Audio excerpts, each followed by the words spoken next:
शहर के किनारे एक सरकारी अस्पताल था। पुरानी इमारत, फीकी दीवारें और गलियारे जिनमें कदमों की आवाज़ देर तक गूंजती रहती थी। वही नाइट शिफ्ट में काम करता था डॉक्टर शौर्य। उम्र 32, कुशल, शांत और अजीब तरह से। लोग कहते थे बहुत अच्छा डॉक्टर है, पर ज़्यादा बोलता नहीं। सच यह था, वह पहले बहुत बोलता था। 3 साल पहले उसकी पत्नी और 5 साल की बेटी सड़क दुर्घटना में चली गई थी। उस दिन के बाद उसने बात कम नहीं की, ज़रूरत कम कर दी। घर छोटा कर दिया, दोस्ती सीमित कर दी, जीवन को ड्यूटी घंटों में बांट दिया। वह मरीजों से कोमल था, खुद से नहीं। नाइट शिफ्ट उसकी पसंद थी क्योंकि रात सवाल नहीं पूछती। एक बरसाती रात आईसीयू के बाहर एक नई आवाज़ आई, डॉक्टर, फाइल कहाँ जमा करनी है। आवाज़ थकी हुई थी पर टूटी नहीं। उसने सिर उठाया। एक औरत खड़ी थी, भीगी चुन्नी, हाथ में फाइल, आंखों में जागी हुई चिंता। उम्र लगभग 30, चेहरे पर सुंदरता नहीं, सच्चाई थी। किसका केस? मेरे पिता, स्ट्रोक। नाम रागिनी। वह लगातार 3 रात वहीं रही, आईसीयू के बाहर वाली कुर्सी पर। ना ऊंची आवाज़, ना हड़बड़ी, बस देखती रही। मॉनिटर, दरवाज़ा, घड़ी, बीच बीच में नोटबुक में कुछ लिखती। तीसरी रात शौर्य ने पूछा, आप सोती नहीं? डर सोने नहीं देता, उसने कहा, और उम्मीद जगाए रखती है। क्या लिखती रहती हैं? जो मन टूटने से बच जाए वो। यह उत्तर सामान्य नहीं था। धीरे धीरे छोटे संवाद शुरू हुए, इलाज की बातें, रिपोर्ट की बातें। पर एक चीज़ अलग थी, रागिनी हर बात पूरी सुनती थी, बीच में काटती नहीं। आजकल लोग जवाब तैयार रखते हैं, वह अर्थ सुनती थी। एक रात बिजली कुछ मिनट को गई, बैकअप आने में देरी लगी। आईसीयू कॉरिडोर अंधेरा हुआ, स्टाफ भागदौड़ में था। रागिनी ने घबराकर दरवाज़ा देखा, पर शोर नहीं किया। सब ठीक है, शौर्य ने कहा। वह बोली, मुझे मशीनों पर भरोसा है, लोग ज़्यादा डराते हैं। उसने पहली बार हल्की मुस्कान दी। दिन बीते, पिता की हालत स्थिर हुई। डिस्चार्ज का दिन आया। औपचारिक धन्यवाद के बाद रागिनी जाने लगी, फिर रुकी। डॉक्टर जी, आप लोगों को बचाते बहुत हैं, खुद को भी बचाइए। वह ठिठक गया, मतलब? आपकी आंखें बहुत देर से जाग रही है। यह वाक्य सीधा भीतर लगा क्योंकि यह सही था। वह चली गई, पर अजीब बात, उसने जाने के बाद आईसीयू कॉरिडोर खाली नहीं लगा। कुछ लोग मिलते नहीं, प्रतिध्वनि छोड़ जाते हैं। रागिनी के जाने के बाद भी शौर्य की नाइट शिफ्ट वही रही, पर अनुभव बदल गया। पहले आईसीयू का गलियारा उसके लिए सिर्फ कार्यस्थल था, अब स्मृति भी था। वह खुद से चिढ़ गया। यह भावनात्मक प्रतिक्रिया है, अवॉइड करो, उसने मन में कहा। पर मन आदेश से नहीं, असर से चलता है। करीब 3 हफ्ते बाद ओपीडी में एक नाम आया, रागिनी त्रिपाठी। शौर्य ने फाइल उठाई, वही हैंडराइटिंग, वही साफ नोट्स। वह अंदर आई, इस बार संभली हुई, सूखी, सामान्य कपड़ों में। नमस्ते, उसने कहा। फॉलोअप है। पिता अब बेहतर थे, दवा, एक्सरसाइज, रूटीन सब ठीक चल रहा था। बातचीत पूरी तरह प्रोफेशनल रही, पर सहज। जाते जाते उसने मेज पर एक छोटी सी किताब रखी। यह आपकी है, उसने कहा। मेरी? नहीं, वह मुस्कुराई। होनी चाहिए। किताब पतली थी, खाली पन्ने वाली। पहले पन्ने पर लिखा था, जो लोग दर्द रोज देखते हैं उन्हें लिखना चाहिए, वरना दर्द अंदर घर बना लेता है। नाम नहीं, बस एक बिंदी। शौर्य ने पहली बार उस रात ड्यूटी के बाद लिखा, 3 लाइन, फिर पन्ना बंद कर दिया। अब रागिनी कभी कभी फॉलोअप के बहाने आती, पर अनावश्यक नहीं। हर बार बात छोटी पर सच्ची। धीरे धीरे पता चला वह स्कूल में संगीत सिखाती है, शास्त्रीय गायन। गाना और आईसीयू बहुत दूर चीज़ें हैं। शौर्य ने कहा, दर्द और सुर पास पास रहते हैं, उसने उत्तर दिया। एक शाम अस्पताल में सांस्कृतिक कार्यक्रम था, छोटा सा। स्टाफ के परिवार वाले भी आए थे। किसी ने रागिनी को बुला लिया गाने के लिए। वह पहले मना करती रही, फिर मान गई। उसने जो बंदिश गाई वह शौर नहीं थी, जैसे अंदर रखी हुई रोशनी थी। आवाज़ में मिठास नहीं, गहराई थी। हॉल शांत हो गया। गाते समय उसकी आंखें बंद थी, सुनते समय शौर्य की।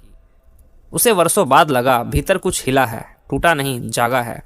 कार्यक्रम के बाद उसने सिर्फ इतना कहा, आप अच्छा गाती हैं। रागिनी मुस्कुराई, आप अच्छा सुनते हैं। यह प्रशंसा नहीं, पहचान थी। धीरे धीरे उनकी बातचीत कैसे हैं से आगे बढ़ी, कैसे रहते हैं तक। रागिनी सवाल कम पूछती, पर सही पूछती। एक दिन उसने सीधा कहा, आप किसी को खो चुके हैं? शौर्य चौंका, कैसे पता? आप हर रिश्तेदार को डिस्चार्ज के समय ज़्यादा देर देखते हैं, जैसे गिन रहे हो। सच पहचान लिया गया था। उसने पहली बार अपनी पत्नी और बेटी के बारे में बताया, बिना विवरण, पर सच्चाई से। बोलते समय आवाज़ स्थिर थी, पर अंगुलियां काँप रही थी। रागिनी ने बीच में नहीं टोका, बस सुना। पूरा दर्द बांटने से कम नहीं होता, उसने अंत में कहा, पर अकेला नहीं रहना। उस दिन के बाद शौर्य पहली बार अकेला नहीं लगा। भले वह अकेला ही था, प्रेम अभी नहीं था, पर विश्वास जन्म ले चुका था। कुछ रिश्ते तय समय पर नहीं मिलते, तय अवस्था में मिलते हैं। शौर्य और रागिनी अब नियमित रूप से नहीं, पर स्वाभाविक रूप से मिलते थे। कभी फॉलोअप, कभी अस्पताल का कार्यक्रम, कभी बस गलियारे में 5 मिनट की बात। पर हर मुलाकात के बाद दोनों के भीतर देर तक शांति रहती, जैसे कोई आंतरिक शोर धीमा पड़ गया हो। शौर्य अब लिखने लगा था, छोटी डायरी में, घटाए नहीं भाव। उसने खुद पर आश्चर्य होता, मैं फिर महसूस कर रहा हूँ। एक शाम रागिनी नहीं आई, जबकि अपॉइंटमेंट था। यह असामान्य था, वह बिना सूचना अनुपस्थित नहीं रहती।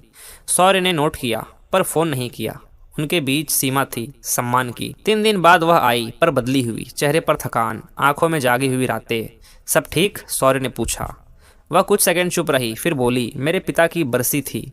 कमरा शांत हो गया। यह पहली बार था। उसने अपनी अतीत का बंद दरवाजा खोला। रागिनी विधवा थी, शादी को सिर्फ 2 साल हुए थे जब उसके पति की बीमारी से मृत्यु हो गई। लंबा इलाज, कर्ज, रिश्तेदारों की सलाह, सामाजिक दया, सब उसने झेला था। दया सबसे भारी बोझ होती है, उसने कहा। लोग सहारा कम, याद ज़्यादा दिलाते हैं कि तुम अकेली हो। फिर तुमने जीना चुना, धीरे। अब तस्वीर साफ थी। 2 लोग, दोनों ने जीवन साथी खोया था। दोनों जीवन साथी थे, दोनों जीवित थे, पर भीतर अधूरे। उस दिन उनकी बातचीत लंबी नहीं थी, गहरी थी। कोई समाधान नहीं, कोई उपदेश नहीं, बस साझा मौन। जाते जाते रागिनी ने कहा, आप जानते हैं हम बात क्यों कर पाते हैं? क्यों? क्योंकि हम एक दूसरे को ठीक करने नहीं आते, समझने आते हैं। उस रात शौर्य ने डायरी में लिखा, कुछ लोग मरहम नहीं, जगह देते हैं, और जगह में घाव खुद सांस लेता है। अब उनके बीच एक नया भाव आया, सुरक्षा। वे एक दूसरे के सामने अभिनय नहीं करते थे। धीरे धीरे छोटी आदतें जुड़ गई। रागिनी कभी घर का बना खाना दे देती, शौर्य उसके पिता की दवा पर्सनली देख लेता। वह उसकी नींद पूछती, वह उसका रियाज। एक दिन रागिनी ने हंसते हुए कहा, आप मुस्कुराने लगे हैं। शौर्य बोला, आप सुनाने लगी हैं। पर जीवन फिर मोड़ लाया। रागिनी को दूसरे शहर के बड़े स्कूल से प्रस्ताव मिला, संगीत विभाग प्रमुख का। बेहतर वेतन, स्थिरता, भविष्य। पर शहर बदलना था। उसने यह खबर शौर्य को सबसे आखिर में बताई। जाना चाहिए, उसने तुरंत कहा। पेशेवर स्वर में, चाहिए, उसने दोहराया धीमे। और आप? मैं यही हूँ। बात खत्म हो सकती है, पर नहीं हुई। दोनों ने महसूस, यह विदाई जैसे क्यों लग रही है, क्योंकि अब तक जो नाम नहीं लिया गया था वह भीतर आकार ले चुका था, और नाम के बिना भी प्रेम काम कर रहा था। रागिनी के जाने की तारीख तय हो गई। सिर्फ 3 हफ्ते बचे थे। समय अचानक तेज चलने लगा। अब उनकी मुलाकातें अनजाने में लंबी होने लगी, जैसे दोनों भीतर जानते हो कि यह क्रम टूटने वाला है। शौर्य ने अपने व्यवहार में कोई अतिरिक्त भाव नहीं आने दिया, पर उसके भीतर हलचल थी। उसने खुद से कई बार कहा, यह लगाव है, आभार है, इसे प्रेम मत समझो। पर हर तर्क उसकी धड़कन से हार जाता। रागिनी भी बदली हुई थी। अब वह जाते जाते रुकती, छोटी बातें भी 2 बार पूछती, कई बार कुछ कहकर वापस ले लेती। अधूरे वाक्य बढ़ गए थे। एक शाम वह डायरी वापस लाई, जो उसने शौर्य को दी थी। पढ़ सकते हैं? उसने पूछा। शौर्य ने हिचकिचाकर डायरी बढ़ा दी।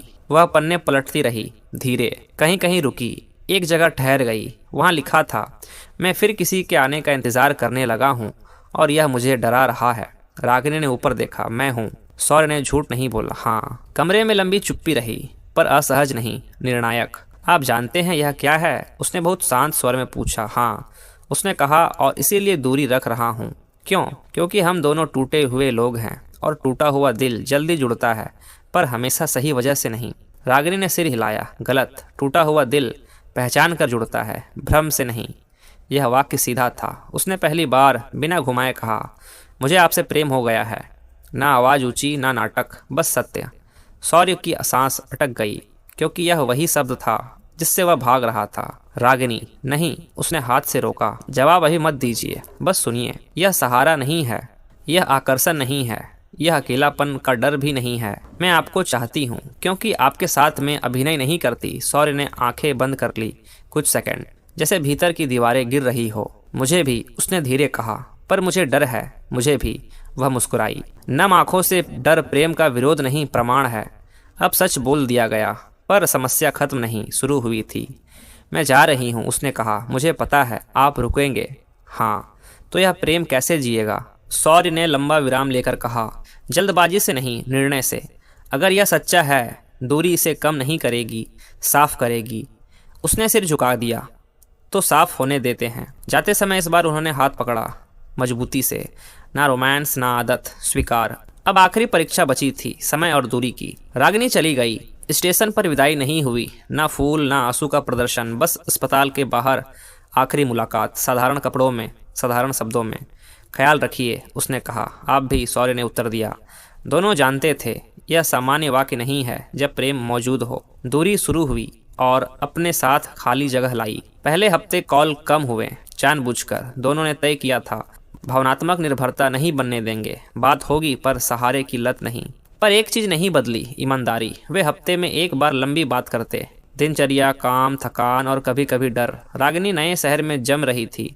बच्चों को संगीत सिखाती, शाम को रियाज करती। शौर्य वहीं अस्पताल, रात डायरी। एक रात रागिनी ने पूछा, अगर हम कभी मिले ही ना होते क्या जीवन आसान होता? शौर्य ने कहा, सुन्न होता, आसान नहीं। समय बीतता गया। 6 महीने। भाव कम नहीं हुए, स्थिर हुए। फिर मोड़ आया, अप्रत्याशित। रागिनी के पिता की तबीयत अचानक बिगड़ी। वही पुराना शहर, वही अस्पताल लाना पड़ा। संयोग वही जहां शौर्य काम करता था। रात के 2 बजे इमरजेंसी आई। शौर्य ड्यूटी पर था। जब उसने नाम देखा, कदम खुद तेज हो गए। दरवाज़ा खुला। रागिनी सामने थी, थकी, डरी, पर उसे देखकर स्थिर। मैं हूँ, उसने कहा। कभी कभी प्रेम का सबसे बड़ा वाक्य यही होता है। इलाज शुरू हुआ। स्थिति नियंत्रण में आई। सुबह के 5 बजे कॉरिडोर शांत था। वहीं पुरानी गलियारी, वही पुरानी कुर्सियाँ, वहीं हल्की पीली रोशनी। वे साथ बैठे, महीनों बाद, बिना फ़ोन, बिना दूरी। कुछ बदला? रागिनी ने पूछा। हाँ, शौर्य बोला। डर कम हुआ, स्पष्टता बढ़ी, मेरे अंदर भी, उसने कहा।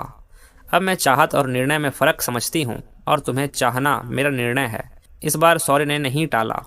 तो सुनो, उसने कहा। मैं तुम्हारे साथ जीवन जीना चाहता हूँ, सहारे के लिए नहीं, सहभागिता के लिए। अगर तुम तैयार हो, हम इसे नाम देंगे, धीरे पर सच में। रागिनी रोई नहीं, मुस्कुराई। मैं पहले से तैयार हूँ, बस तुम्हारे बोलने का इंतजार था। कोई घुटनों पर बैठा प्रस्ताव नहीं, कोई अंगूठी नहीं, बस 2 परिपक्व लोग, स्पष्ट।